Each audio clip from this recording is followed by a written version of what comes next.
This is my 1995 Honda Elite 50 two-stroke scooter.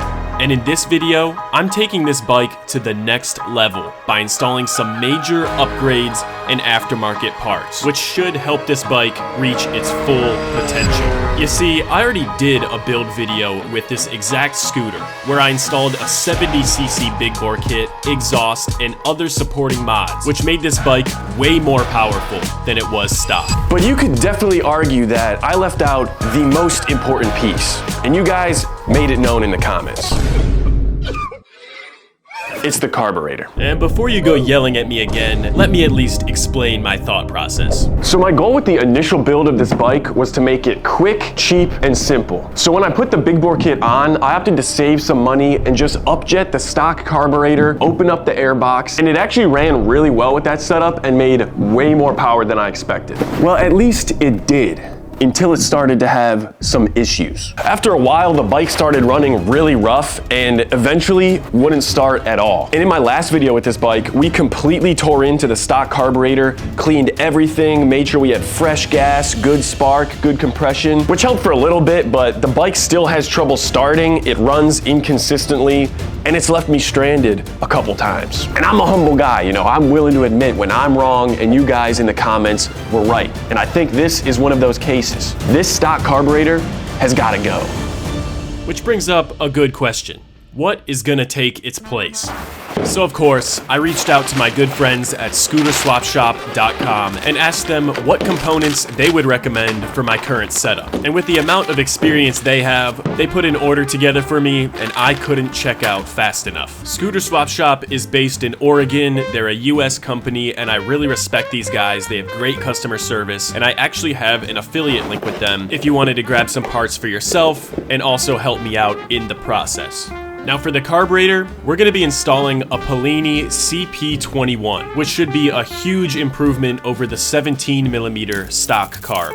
And anytime you install a bigger carburetor, you need a bigger intake. So this S23 intake has a much larger diameter and a dual pedal reed block. So this intake kit should come with every gasket, bolt, and intake boot that we'll need to hook up our new carburetor. So once again, shout out to Scooter Swap Shop for helping me put this together, and if you guys want to get some parts like this of your own, check out the link in the description. But that's enough delaying. I think it's time that we tear into this scooter and get these new parts installed.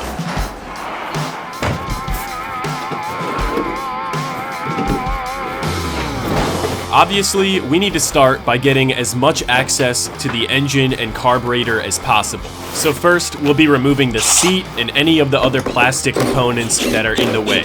The seat itself is only held on by two 10mm bolts, followed by a single bolt holding on the front plastic shroud. To take off the rear plastics, we'll first have to remove the brake light and the grab bar, which are held on by a couple 10mm nuts.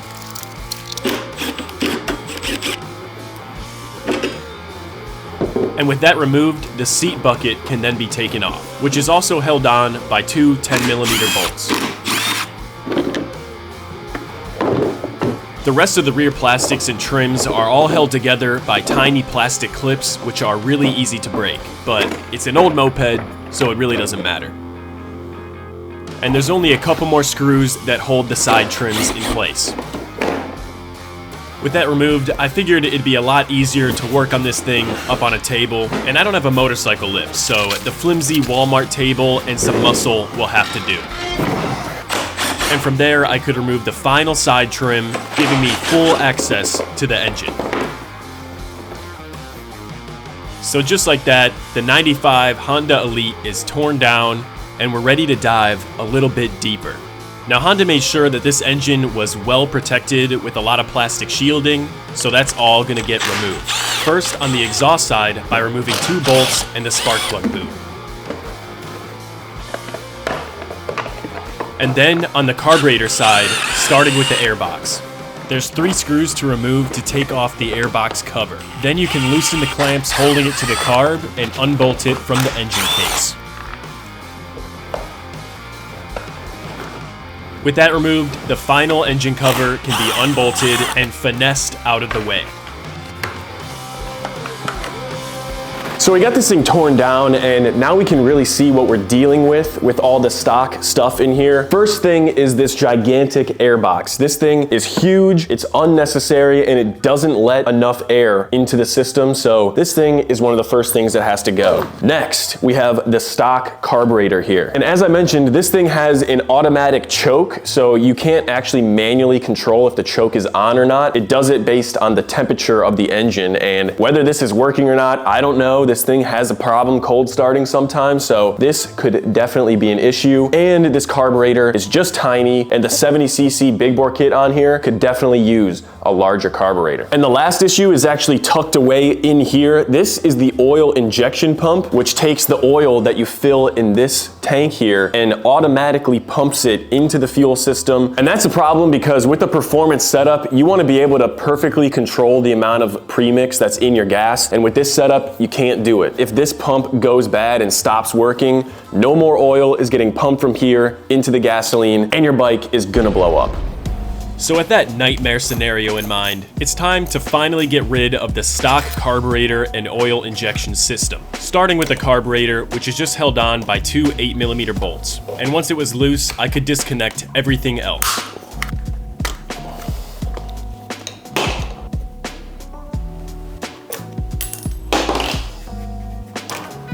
So with the carb removed, it looks like the three connections to it were this oil line, which comes from the oil pump down here, the automatic choke, which runs some electrical wiring back to this mess on the battery. So I'll have to unplug this, get it out of there. And then this just runs up to the petcock for the fuel tank. So we're gonna use that with the new carb.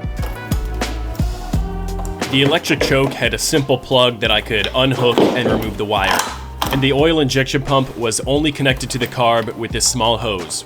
So the stock throttle cable on these is actually really interesting. It just pops off the throttle like normal, but it runs down through the bike and it comes here to where it splits into two different cables, because this is how the oil injection system works based on the amount of throttle you're giving it. One of the cables split off into the oil pump right here, and then the other cable is where the carburetor would be. So this way, when you twist the throttle, both the carburetor is opening up and the oil injection pump is also opening, allowing oil to flow into the gas. The cable on the oil pump was held on by a single nut that I could loosen and then remove the throttle cable.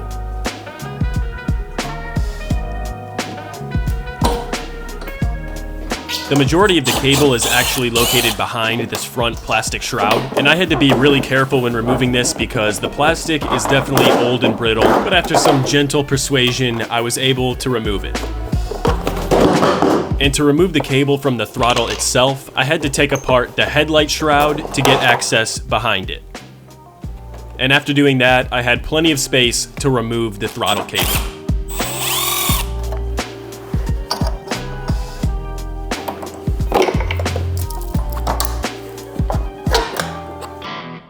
With the throttle cable out, we were starting to accumulate quite the graveyard of parts. But we weren't done yet, because next on the chopping block is the intake, which is held on by four 8mm bolts. And then I could use a rubber mallet to gently persuade the intake and reblock off the engine. And you can definitely tell that this new S23 intake is going to make a big difference. And now there was only one thing left to remove: the oil injection pump, starting with the hose that runs to the oil reservoir. I used a simple 8mm bolt to plug this hose to make sure no oil could leak out. The pump itself is held on by two 8mm bolts of its own, the second being tucked behind this bracket here, so removing some wiring and bending the bracket was necessary. With the bolt exposed, I could reach it from the side using a mega extension. With that out of the way, the bracket could be removed along with the oil pump, which left us with a hole straight into the bottom end of the engine. Now, removing this stock oil pump is actually a pretty popular mod, and you can buy a metal plug directly off of Scooter Swap Shop that's specifically designed to close up this hole. And before I install that, I wanted to clean up the area as much as possible from any gasket material or dirt, and put back all the stuff that I removed. One thing that I think is kind of silly is that this oil injection plug doesn't come with a bracket to hold it in place. So I had to whip up one of my own with a hole for a bolt that's specifically made to hold the plug down into the engine case. It'll make more sense once you see it installed. So here's the final product. It's not my best work, but I'm pretty sure it'll get the job done. With that retaining bracket ready, I made sure to oil up the O-ring seal on the plug and put it into place. Once it was firmly seated, I could install my custom retaining bracket. And just like that, the oil injection system has been removed. So with that new plug and bracket in there, the oil pump has officially been deleted. It is no longer part of the system, but there is still the oil tank. I was thinking if I was gonna do this delete properly, I would probably also get rid of this oil tank up here because without the pump, it's no longer needed, but I actually have something in mind for this later, and I think it'd be useful to keep it on the bike. So I'm gonna leave that there and start installing the intake for the carburetor. Now the reason why you would upgrade to an intake like this S23 one here compared to the stock, I'm sure you can tell, but the stock intake here is at least twice as small as this S23 intake. So this thing is gonna flow way more air through the carburetor, whereas this is just completely choking up the system here. This diameter flows throughout here to this smaller reed block here, which is one opening with 3 small reed pedals. Whereas if you check out the S23 intake, it's like a full-size dual reed block in here that's gonna flow way more air, and same thing here, just way more space for air to flow into the engine, whereas this thing is just completely choking everything. So if you're upgrading the carburetor, this is something you definitely should get rid of as well and upgrade to something like this S23 intake, which is gonna be way better. And since we already cleaned the intake surface here, we can go ahead and start the installation. But before we just bolt this thing on, I want to make sure there's absolutely 0 air leaks on this intake. So I'm going to take it apart and use gasket maker on all of the gaskets to make sure that everything gets as good a seal as possible.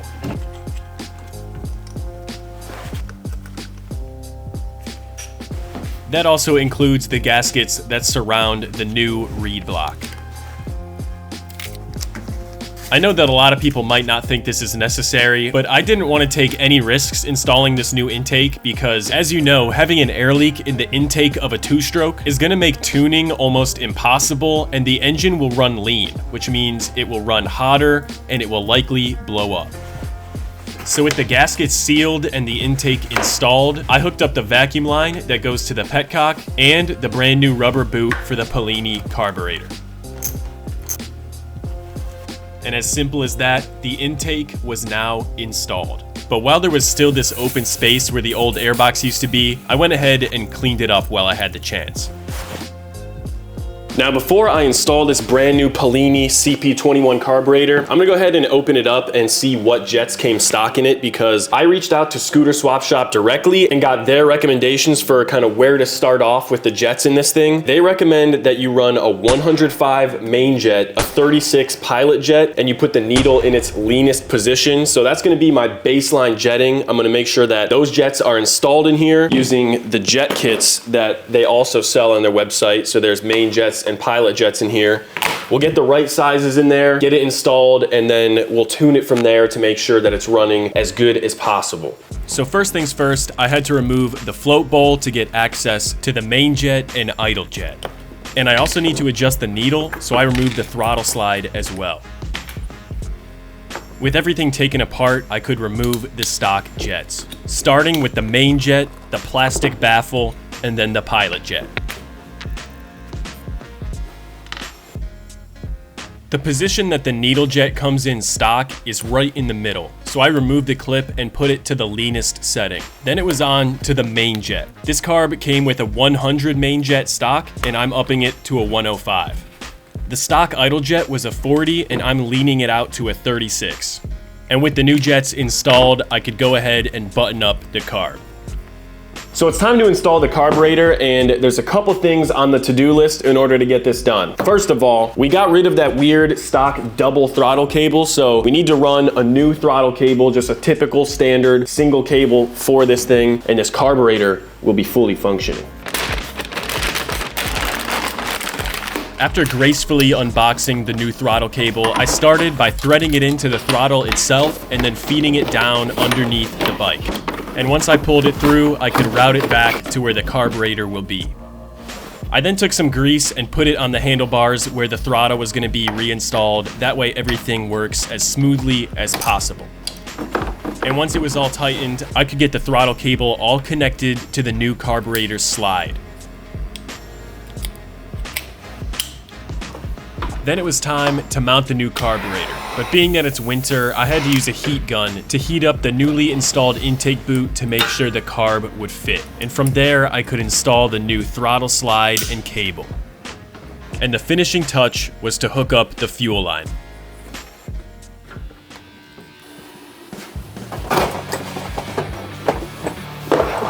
Now this is something that I've been doing a lot more on my recent builds, which is using a temp gauge. This is the most common one I've seen, which is made by Trail Tech, and it just connects around the spark plug. So my plan is to mount it on the dash and run a wire all the way back to the engine, ending at the spark plug. Now the main problem is that the stock wire with this Trail Tech gauge is way too short, so I plan on using some 18-2 shielded wire to extend it and make it reach all the way. And when I'm done, the spark plug side should plug in to the gauge somewhere around the battery. So the first plan of action was to roughly measure the length I'd need, and from there I could just basically start cutting everything and using heat shrink with solder to connect it all back together. Starting with soldering the connector to the longer wire.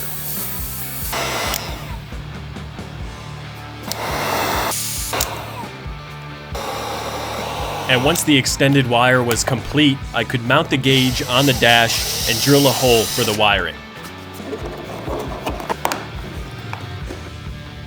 And once everything was test fitted and confirmed to be working, I finished up the final connections and got it all tidied up.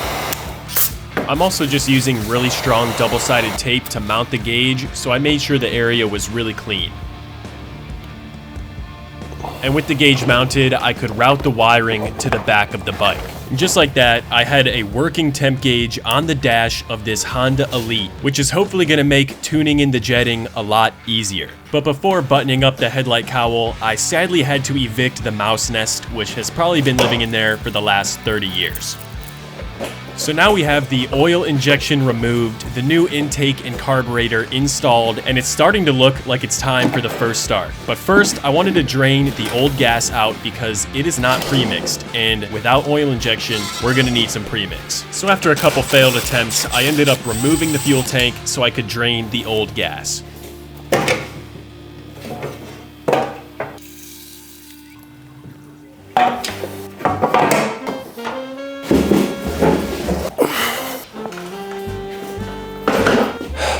All right, people, it is time. I just got 1 gallon of straight up gasoline, and now we're running premix. So I need to put some oil in this to make sure we have the correct ratio so the motor doesn't blow up. And for oil, I typically run Klotz, which I just buy a big thing on Amazon here. It's a little bit cheaper. If we want a 40-to-1 gas to oil ratio, we need to put 3.2 ounces of this into the gallon of gasoline. So that's what I use the baby bottles for. Right here, we're gonna measure out 3.2 ounces and get it mixed up. So that's exactly what I did. 3.2 ounces of 2-stroke oil per 1 gallon of gasoline will give us a 40-to-1 gas to oil ratio, which is exactly what Scooter Swap Shop recommended. And obviously before starting the bike, I installed the new Uni air filter. I think that's how you say it, not exactly sure. So I got all the clamps tightened up, air filter on, and we should have no leaks in this new intake and carb setup. So obviously this thing is not done yet, but we're at the point where the carburetor, the air filter, all the intake stuff is complete, and we can fill it up with some premix and see if it runs. So that's what we're gonna do. I always get nervous on first starts, but this is one of the rare times where I really didn't touch much on the actual motor itself. The top end and everything in there I know runs good, so we shouldn't have any major surprises here. We're really just testing out the carb jetting. It is 47 degrees out here. It's a little chilly, but should be good. Make sure we got no leaks. Looks fine. We don't have oil injection anymore, so gotta pre-mix the fuel or else the 2-stroke will blow up very quickly. I'm gonna turn on the choke here. Carb is completely dry, so this fuel filter and fuel line have nothing in it. And like I said, this petcock is based on vacuum. So it only opens and lets fuel in once it sees vacuum from the engine turning over. So I think it's gonna take a good amount of kicks here before this thing gets fuel and wakes up, but we're gonna see. I can see fuel starting to come down the line. Keep going. My leg's getting tired, man, jeez. This would be a lot easier if I had the battery charged for the electric start to work, but we'll do it the old school way. Come on, fuel, come on. Oh man, I'm dying. I do see more and more fuel showing up in here, so I think it's just taking its time. Let's try it with the choke off. Oh, the choke fell down, people. The choke was not on that whole time.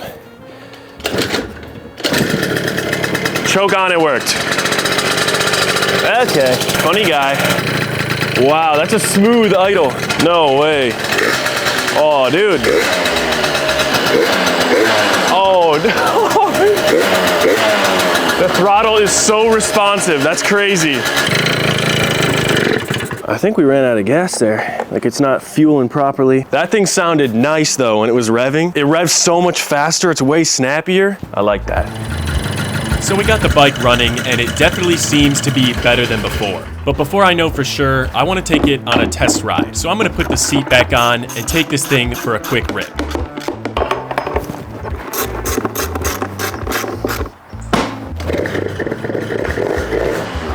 So after starting it up and taking a quick rip around the neighborhood, I started to notice some problems. So right now the issue is that it's running solid with the choke on. It revs quick, everything seems good, but when you turn the choke off, see that idle drops down a little, which is normal, and it'll rev good for a couple seconds, but it starts to bog really bad when you give it throttle. And that's only with the choke off. With the choke on, it revs again. Definitely needs some tuning. But as it turns out, I think my brain needed a little bit more tuning than the Carb did, because I left these ports wide open, which are supposed to be used for the vacuum to the petcock and the oil injection. But in my case, I ran the vacuum hose for the petcock to the intake, and the oil injection no longer exists. So these two ports are just causing a massive air leak, which makes sense why the bike only runs good with the choke on. So all I had to do was get a hold of some of these vacuum caps and plug off these ports, which got rid of the air leak and helped the bike run as it should. Just does wheelies, full throttle. Oh, the jetting feels good. I mean, I got no bog. We're gonna watch the temps because that's the biggest thing. We're gonna see what this thing gets up to. We're at 235 now. Wide open blast. Whoa. Yeah, it's just so much more responsive, man. So much quicker. It revs way faster. It feels really good, like huge improvement over what it was with the stock Carb. Every time I do mods like this, I never really know what to expect, but this is definitely one that I would say, if you're gonna slap a 70 kit on a scooter, you should for sure put a carburetor setup on it as well, because it just complements it so well, man. It's like sweet and sour. You just can't have one without the other. So after that quick test ride, I think I can confidently say that this thing is running way better with this intake and carburetor setup. So I'm gonna go ahead and get everything put back on the bike so I can finally call this project finished.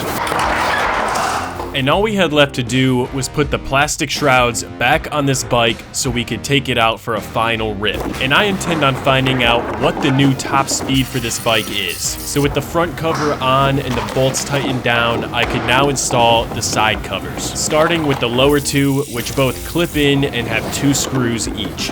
I then had to remove the seat and seat bucket one more time so I could reinstall the engine covers. These are definitely a pain to install, but I prefer having them on the bike rather than not, so the engine is protected from dirt and road debris.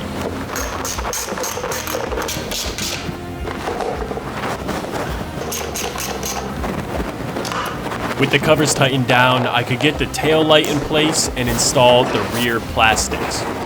I then installed the seat bucket and the seat, followed by the rear grab bar, which kind of bolts everything together and secures it all onto the bike. And with that done, it was only a few more finishing touches before this bike is complete. And all we have to do now is fire this thing up and see what it's made of. All right, guys, so the Elite build is finished. The new carb is installed, and this thing is ripping. So what we're gonna do, we have a speedometer app right here. I'm about to hop on this thing and go full blast down the road, see what the top speed is, see if we got any gains from this. So let's find out.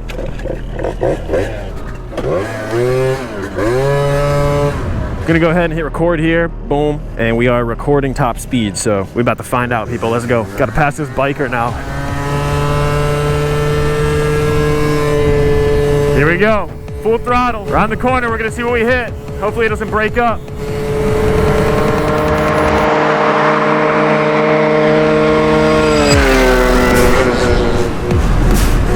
It broke up right as we passed them, dude. No, it's too rich. It's too rich at the top end. All right, so top speed, we got 46.4 miles per hour, which for this little thing, that's pretty crazy. I think with the last setup, the top speed was like 38. So we might have gained 7 or 8 miles per hour. I don't know, compared to the previous setup. So honestly, that's a big win for just a carb upgrade, and the thing runs way better. So I gotta say, I definitely approve. We got the Elite and the Typhoon out ripping. 2 mopeds that are just a freaking dream, man. If you have a chance to own a scooter, I seriously recommend you do, because they are definitely one of the most fun forms of 2-wheel transport that you could possibly have. And if you have a Honda Elite like this one, I highly, highly, highly recommend that you do a 70 kit and a big bore, because it's freaking awesome, okay? I still need to dial in the jetting a little bit, because when I'm cruising like mid-throttle, it's at like 250. That's where the temps are sitting. And then when I open it wide open and give it a full throttle pull, it'll start to bog a little bit, and the temps drop to like 230 or 220. So I think that means it's definitely running a little bit too rich at the top end. Woohoo! The Typhoon, man, that thing looks sick. So we may be a little rich as far as the main jet goes, but it's gonna be a process dialing this thing in. For now, guys, huge success. Great success on this thing. It's seriously one of the most fun bikes I have. I love making videos with it. I appreciate you guys for watching. I hope you enjoyed the video, and I hope to see you in the next one. Peace.